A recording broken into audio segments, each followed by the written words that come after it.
On today's show, the LA Clippers fall short in the second half of a back-to-back to the Golden State Warriors. And what was a more frustrating loss than it should have been? Why was this a missed opportunity for the Clippers? And what went wrong? What can they do to mitigate their issues going forward? Going to be talking about it all on today's Locked On Clippers. You are Locked On Clippers, your daily Los Angeles Clippers podcast. Part of the Locked On Podcast Network, your team every day.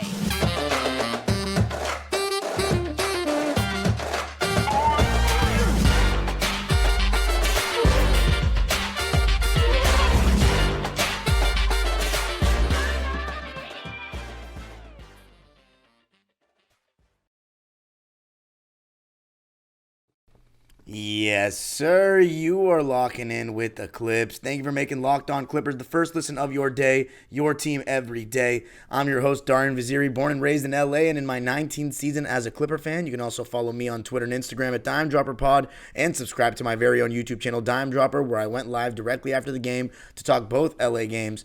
And Locked On Clippers, free and available wherever you get your podcasts, including YouTube, where I want you to let me know anything about the game, what you thought of it. A 120-114 loss for the Clippers to the Golden State Warriors in the second half of their NorCal back-to-back. Of course, Kawhi Leonard and Paul George playing for the third back-to-back in a row. They've played all 18 games this season. So we're going to be talking about what went wrong for the Clips in this one, why it was, in my opinion, a missed opportunity, and what they can do to fix those issues. But before we do that, this episode is brought to you by Game Time. Game Time is the best place to get the best deals on last-minute tickets. Just download the Game Time app, create an account, and use code LOCKEDONNBA for $20 off your first purchase. So, ladies and gentlemen, we are in the month of December now. November is over, and it was an eventful month for the Clippers. I straight up feel like it's been 2 months in one. Getting James Harden, implementing him, taking Russ out of the starting lineup. It's been a complete roller coaster. And look, Clipper Nation, I understand this was a frustrating one just because, we heard the news before the game. No Chris Paul, no Andrew Wiggins, no Gary Payton Jr. No Andrew Wiggins was major because he's a guy you go back to that game we lost to the Warriors in 2021, that we lost one of those two games in Chase Center. Wiggins gave Kawhi a tough time, and if you just look at Wiggins' body type, he is a good guy to guard Kawhi, and not having him, even though he's been struggling this season, I thought was a big advantage. We saw Draymond Green guarding Kawhi Leonard to start the game, Paul George guarding Moses Moody guarding Paul George to start the game, Klay Thompson on James Harden. But in this game, I thought the Clippers, from an effort perspective, I don't think they were that horrible, but I'll tell you who I thought was horrible from an effort perspective, Paul George. And I've titled this first segment, Where's Pauldo? Because Paul George wanted to be Waldo on Halloween, and I knew that was going to come back to bite him at some point because he was just absolutely atrocious for the standards that we hold him to. And that's just putting it bluntly. He was bad on both ends of the floor. For all the credit we give Paul George for being one of the better two-way players, he has some of these games where he looks completely lazy on defense. He's not fighting over screens. He's not communicating well enough. And on the ball, he's not putting the effort that we know he can put in. And this game, it was no different.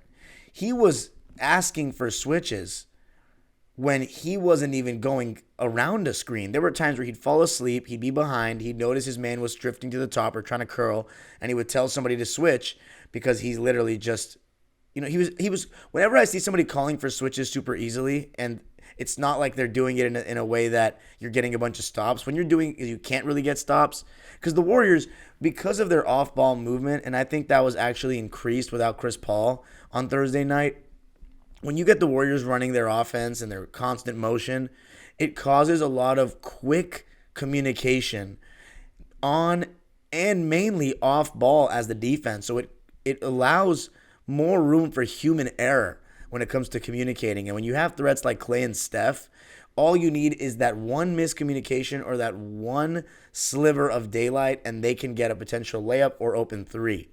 Now, Paul George just doesn't get a pass because, I know it's a back-to-back. I get it. We've played 5 games. in 7 nights. It's been a grind. It's been a big-time grind.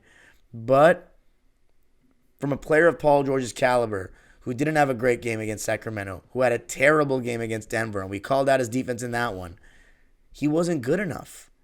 And on offense, it was one of those classic games where he just shot contested jumpers. I know some of them are still decent looks for him because he's that good, but it was a lot of contested jumpers. 10 of his 18 shots were threes. He had 0 free throw attempts and never really seemed to get going. His best quarter, it seemed like, was the fourth quarter, and by that point, the Clippers were really playing catch-up. So, Paul George, completely not good enough in this game.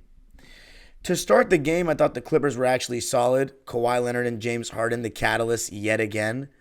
As far as defensive matchups, we had Zubats and Looney, Terrence against Steph, Kawhi against Draymond. And I'll tell you what, I thought Terrence Mann, while he still got beat a couple times, and there were still moments of not so great screen navigation from him, I thought he actually did a pretty good job denying Steph Curry the ball at times and still not letting him get too many clean looks coming off screens. I mean, anytime you hold Steph Curry to under 30 points, that's a win, below his season average. He did have a pretty solid game, though, overall, 26 points, 7 rebounds, and 8 assists. But you will take the under 30. That being said, Steph had some heroic plays in the fourth quarter, some really impressive finishes, and we really struggled to stay in front of him. But James Harden, if it's a Zubats, Kawhi Leonard, I thought were the real catalyst in the beginning. James Harden hit 3 threes. He had 9 points in the first quarter. Kawhi kind of was picking up where he left off in the Sacramento game. Still looking, I shouldn't say still looking, because he's just starting to look a little bit more bouncy, a little bit more confident in his shot, and it's slowly coming around. So if there's a positive to take from this game, I think Kawhi Leonard is slowly becoming that Kawhi Leonard of 2023. He's really getting his legs back under him and getting used to playing the most basketball he's really played in several years. I mean, 18 straight games, I'm appreciative of that, but it's hard to be appreciative of Kawhi and Paul George being healthy when you're 8-10. You know, you're 5-3 with this new starting lineup of James Harden, Terrence Mann, Kawhi, Paul, and Zoo. You are now 5-8 with James Harden on the court. And let's talk about the end of the game, right? So Clippers lost the first quarter 31-24. They were actually up.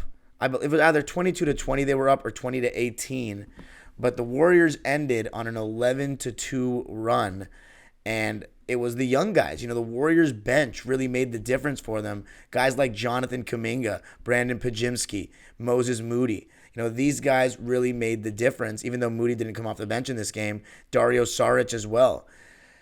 3 of their bench players in double figures. Pajimski with 13 on 50% shooting from the field and 3.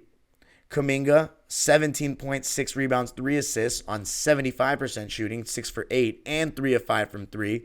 And Dario Saric had 13 points, 5 rebounds, and 5 assists on 4 for 7 from the field and 2 for 4 from 3. So the Warriors, who are looking like a slow, old team as well, and I know slow is not something you really associate with them, but with Chris Paul, you knew their pace was going to slow down, kind of like with Harden in ways.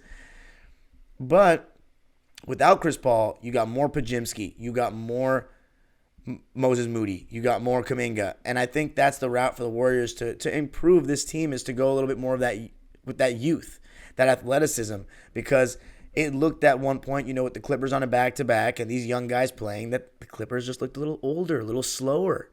And, you know, Brandon Pajimski is somebody who, if you watch like every episode of Locked On Clippers in the summer, there was an episode we did about who the Clippers should take, and we talked about Brandon Pajimski, but it's crazy because he kept moving up in the pre-draft over the course of last year's college basketball season to the point where he was in the draft pool or on draft boards, and then he moved up to becoming a top 20 pick.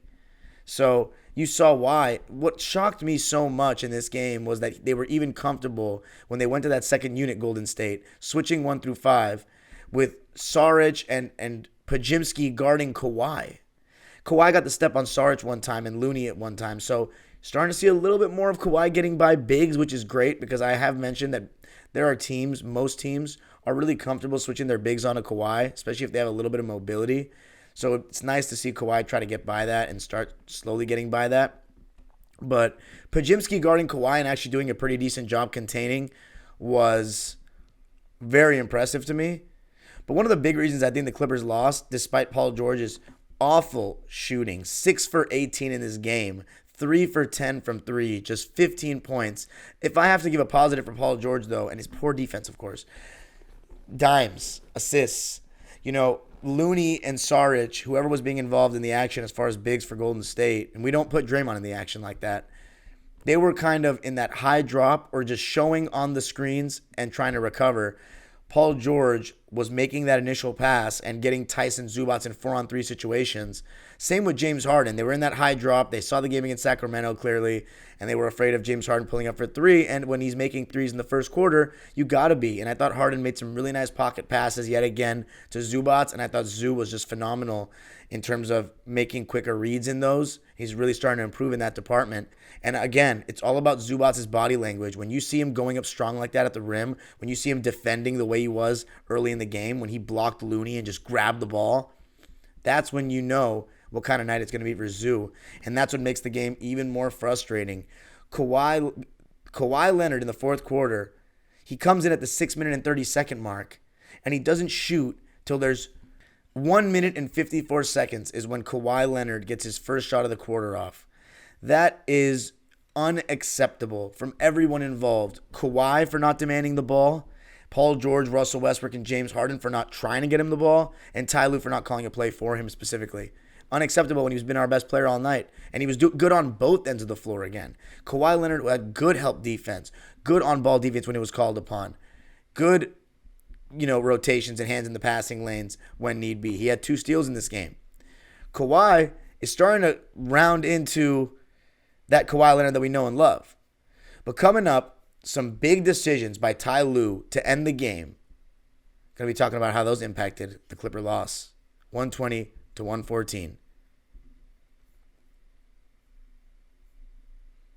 I got to tell you a little something about FanDuel, America's #1 sports book. As the weather gets colder, the NFL offers stay hot on FanDuel.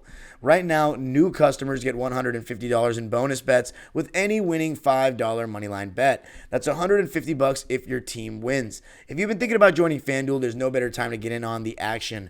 With the NFL season starting to head towards the playoff push, you've got the NHL and NBA up and running. Now is the time to go to FanDuel and place your bets. They have spreads, player props, over-unders, whatever you want, they've got it. So visit FanDuel.com/lockedon and kick off the NFL season or keep it going with the NBA season. FanDuel, official partner of the National Football League.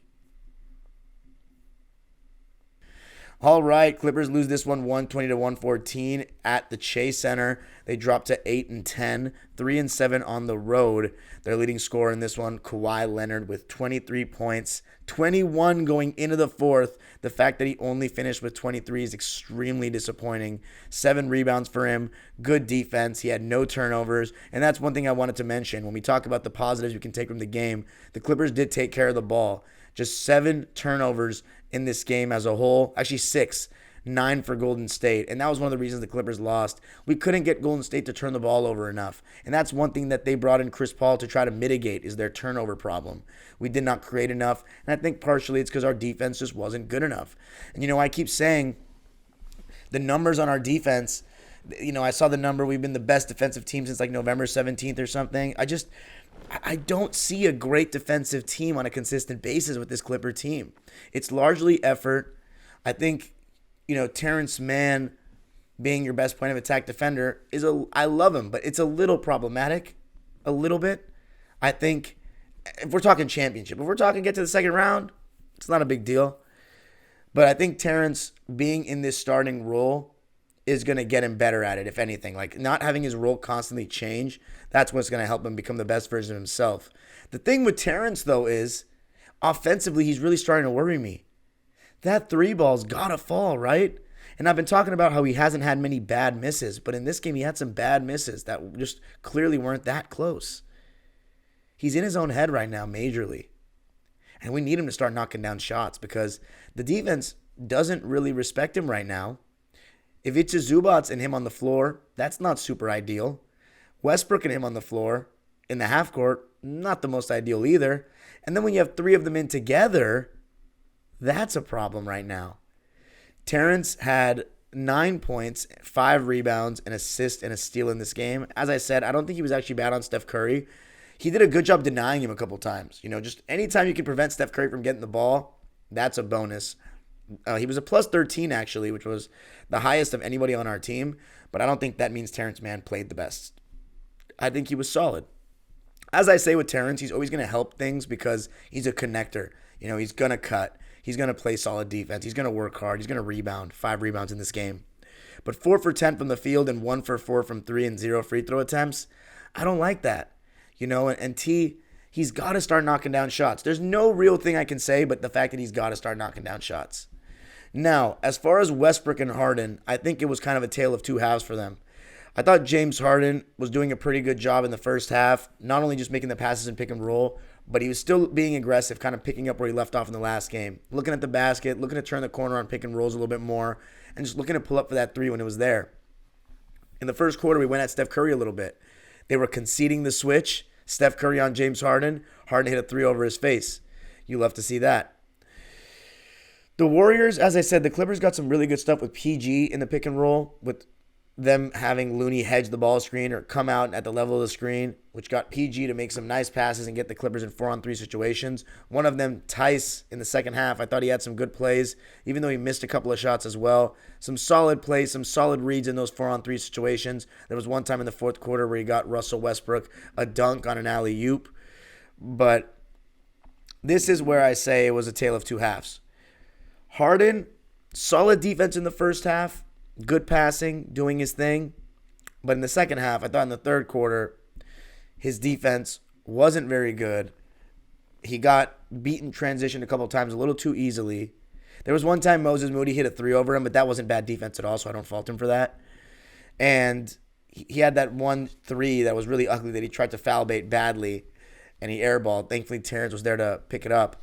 But one of the big momentum changes for me was when it looked like, I think it was 64-60, Harden was going to get the rebound, and the ball slipped out of his hands, and Klay Thompson had an open foul line jumper, and that kind of started what was an avalanche of Klay Thompson in the beginning of the fourth quarter. He was knocking down contested shots, coming off screens, whether it was mid-rangers or threes. A couple of times we switched Tice onto him off the ball, just to, because the thing is, when Klay's coming off a screen, right, and you're guarding Klay, okay, you're coming off a screen, you're going to be a step behind, right? So if you're big, because usually it's the big setting the screen, your big steps up, you throw 2 on Klay before he even touches the ball, or the second he touches the ball, that's when the Warriors get their downhill action. Whether it be Steph or Klay, they come off a screen, they draw 2 on the ball, pass it, and now Draymond or whoever's in that short roll. Clippers were trying to switch it so they can take away that short roll advantage. Daniel Tice got out to Klay a couple of times, and he still knocked down a contested 3 in the left corner and then a right elbow jumper over Tice. And then there was one time where we closed out. I don't remember who ran him off the line, left wing, and he went to the basket and scored. He was just starting to get hot. And Klay Thompson's been really struggling this year, so that was very frustrating, very much. So I know James Harden still had, he was 3 for 6 in the second half, but I don't think it was that good of a performance from him in the second half. Westbrook in the first half was too frantic for me. A couple of those no-pass possessions that I abhor. You got to get the ball moving. I don't like those no-pass possessions. Thought he was a little bit frantic. And I'm getting to that point, honestly, where I don't want Russ to take threes anymore. Kind of like where I was when we first got him. He was 27% from deep going into this game. He's 0 for 3 in this game. And, in the beginning, the corner 3 was kind of falling for him. I would like to see his updated percentage on that because I'm not really feeling confident when he shoots it. He might have to just attack the open space in front of him. And, if he has to pass it off to a crowded Tice or Zoo, so be it, or go up for a contested layup. It's better than the 3 right now for me, honestly. Hopefully he can draw an extra defender and then drop it off or kick it out. But in the second half, I thought Russ was really good. He was bringing in a lot of energy that we needed. Better defense, but still not the best for his standards, in my opinion. Just don't think he was in a stance enough, really fighting over screens. A couple of lazy moments.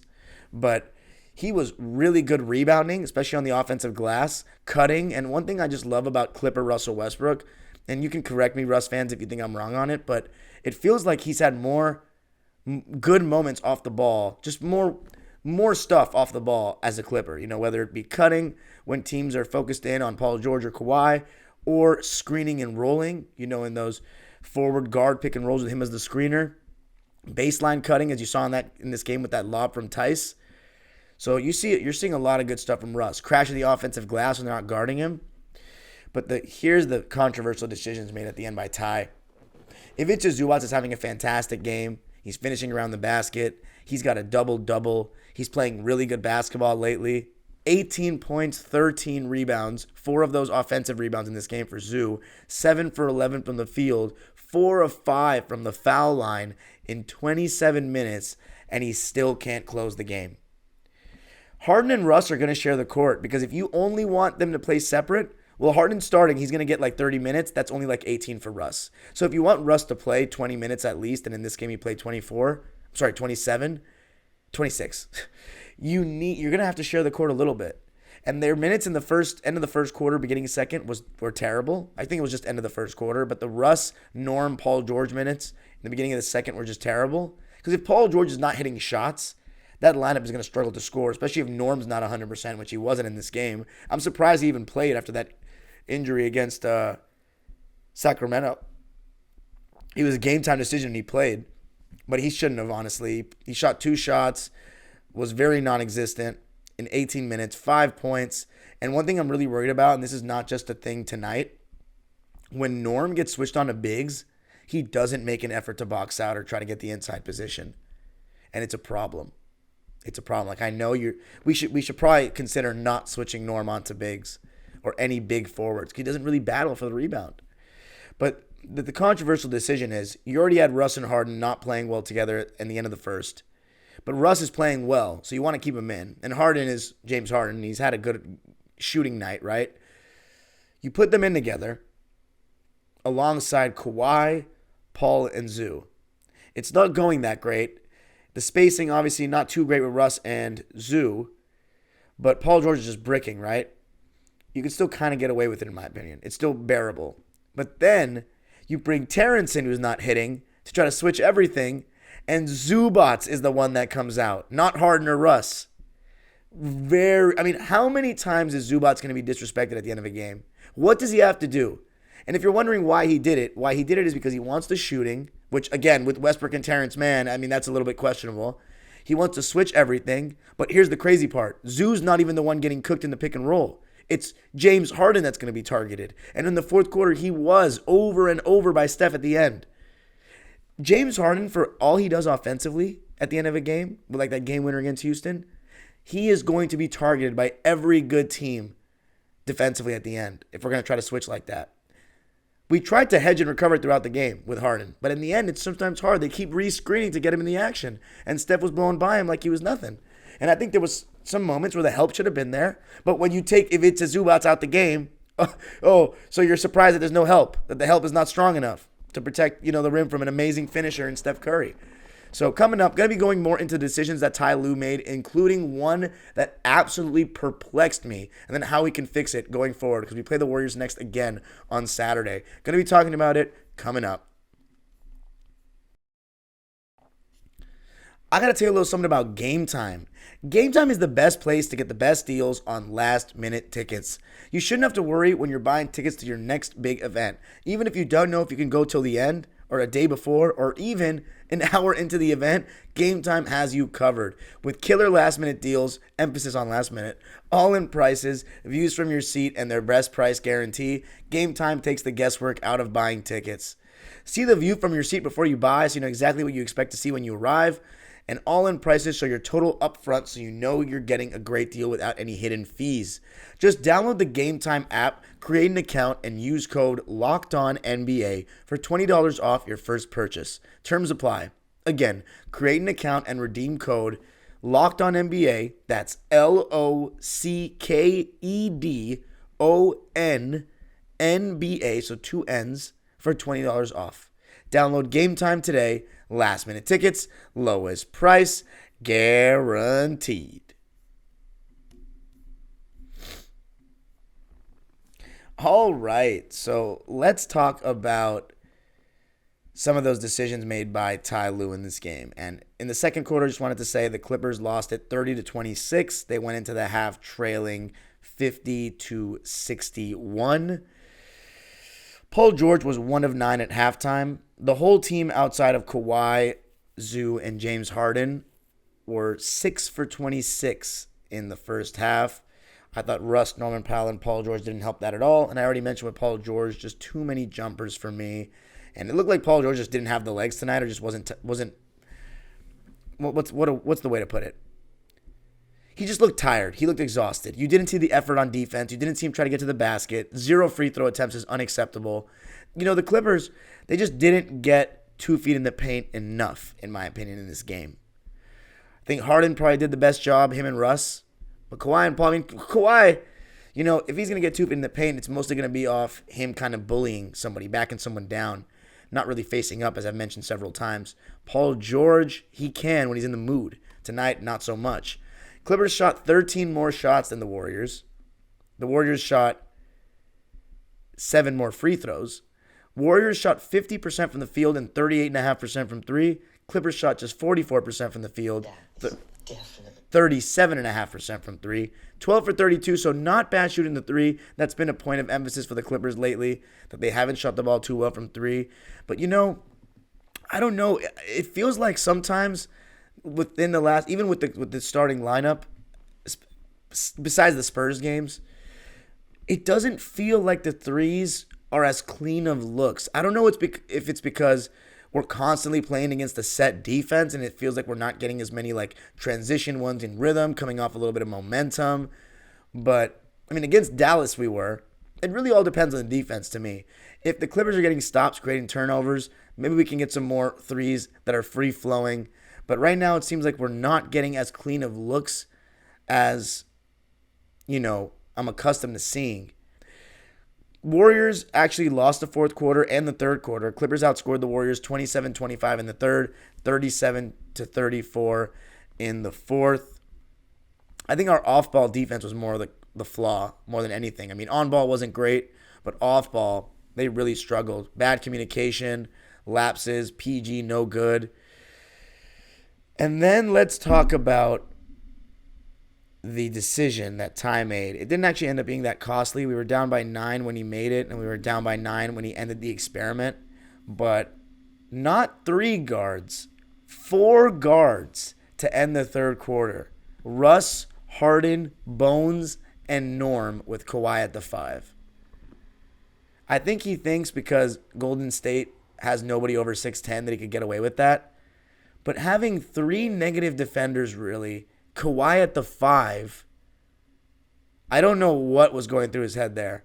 Kobe Brown got 6 first half minutes and just looked like he was going through some growing pains, some bad fouls. He fouled Klay Thompson on a 3 at the end of the first.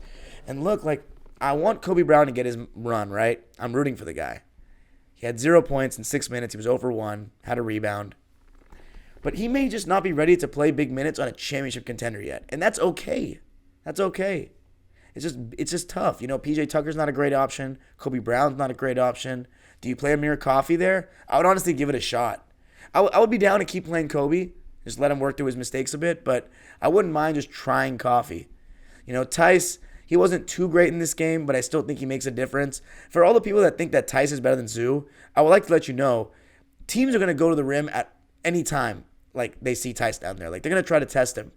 10 points for Tice in 15 minutes, 4 for 9 from the field, and he made a 3, his only 3-point attempt, which I love. I like his decision-making in the short roll. I like that he can stretch it a little more than Zoo. But having a true 7-footer out there that's getting 13 rebounds, that's blocking shots, that's better, more intimidating than having Tice down there who's only 6'8". Russell Westbrook, look, I didn't like the 3 shot at the end, but overall, I was pretty happy with his performance. 14 points, 11 rebounds. We're talking double-double for a point guard. 6 offensive rebounds, 6 assists, and 0 turnovers, my favorite stat of them all. So I love that performance by Russ. 26 minutes. The only thing I'll say is maybe less threes and no pass possessions. It feels like he misses every time. 5 for 13 from the field for Russ. 0 for 3 from deep. 4 for 6 from the line. I know the Russ crowd is going to still say he should be the starting point guard, this and that. Look, I am always pro Russ starting point guard with the way he's been with the Clippers. I like the faster pace next to slower guys that may need a little bit of a, a little pace increase to get him some open shots, but don't expect to change, especially when the Clippers are 5-3 and the numbers for that starting lineup are really good. And James Harden, he is a better player than Westbrook at this stage, in my opinion. But I would like, if you disagree, let me know in the comments because I know people are gonna. Westbrook, they're very different, right? Westbrook definitely does things that Harden doesn't do and vice versa. Speaking of Harden, 18 points, 3 rebounds, 7 assists, and a steal. Only 1 turnover, so I'm happy with him taking care of the ball. Shooting-wise, he shot well, 6 for 13 from the field, 5 for 10 from 3, 1 for 2 from the line. He missed his and one that he got in the second half, free throw short. 37 minutes is quite a lot. I would, that could have been trimmed a little bit for a little extra minutes of rest by himself. Harden, I thought, was decent. I thought he had a good first half. He wasn't that great in the second, and closing games with him is a real concern for me. 2 times this week we've lost in games where he's gotten targeted in the fourth. Kawhi Leonard has to be more aggressive than just 1 shot in the fourth. Again, I want to emphasize that I've been saying it would be nice if we can get Kawhi playing the whole fourth and second and Paul playing the whole first and third, but with Russ coming off the bench, it's better to have Paul play with Russ. So don't expect to see that. So Kawhi, that first 4 or 5 minutes of this fourth quarter, him on the bench, I think it's just harder for him to get in a rhythm and get shots because then Paul George gets going to start the fourth quarter, and then he thinks he's going to be the one that is the guy down the stretch. Now, I like Paul George being the guy for the last shot, the last 30 seconds, but the last 5 minutes or so, Kawhi. It's kind of like how I felt about Chris Paul and Booker together with Phoenix. Chris Paul is the guy that should control the game down the stretch. But the last 30 seconds, you want the shot, I'm going with Booker because he can get the shot off easier. Paul George's size, fluidity allows that. How do the Clippers mitigate their issues? Well, Kawhi needs to keep being aggressive. I like what I'm seeing. Not only shoot 1 shot in the fourth. We got to limit Russ and Harden together as much as we can. I know it's difficult. Maybe play Amir Coffey instead at that 4 spot. Play Zoo at the end of games. And Terrence needs to make his threes. But Paul George is just unacceptable effort-wise. And the problem with Paul George is he'll come back next game and play amazing. And that's an issue. You got to be more serious than that. And then at the end of the game, when the Clippers cut it down to 6 and they just let the Warriors pass it around and go for a layup, like that was basically phoning it in. I couldn't believe that. They got it to 2 possessions. They let him score. Then the Clippers scored again, and we go for a reach when we're over the limit and just recklessly foul and put him at the line. I mean, where is the basketball IQ? It was disgraceful, honestly. Like, I know you're on a back-to-back, but going out like that was just not even trying to guard when you're down by 6. Like, just Paul George, James Harden, and Russell Westbrook all just watching Kawhi Leonard with that half-ass contest at the rim or for the pass. Like, what was going on? I was so disappointed, and it got me a little too angry for a second. Like, dude, guys, do you care? Anyway, Clippers lose it 120-114. Kawhi Leonard was the high man with 23 points. Paul George, 15 points, 10 assists on 6 for 18 shooting. Not a very good game for him. But the Clippers will play the Warriors on Saturday. We'll see if we see Chris Paul. That's a noon game. A 1 o'clock game. So let's see how it goes. You can follow me on Twitter and Instagram at DimeDropperPod. Subscribe to my own YouTube channel, Dime Dropper, for even more LA Clipper, LA sports content. Locked On Clippers, free and available wherever you get your podcasts. Make sure you subscribe and hit the notification bell. We're almost at 4,000 subs. I need it. I want it. And I think the Clipper fans deserve it to have more subscribers for their Locked On channel. Come on, let's move up on the ranks. We know how vast Clipper Nation is. 8-10 on the season. We move. We got the Warriors again, and I'm looking forward to it. Have a great Friday, Clipper Nation. Don't stress too much. Still a lot of NBA season left. The age-old proverb continues. Go Clippers.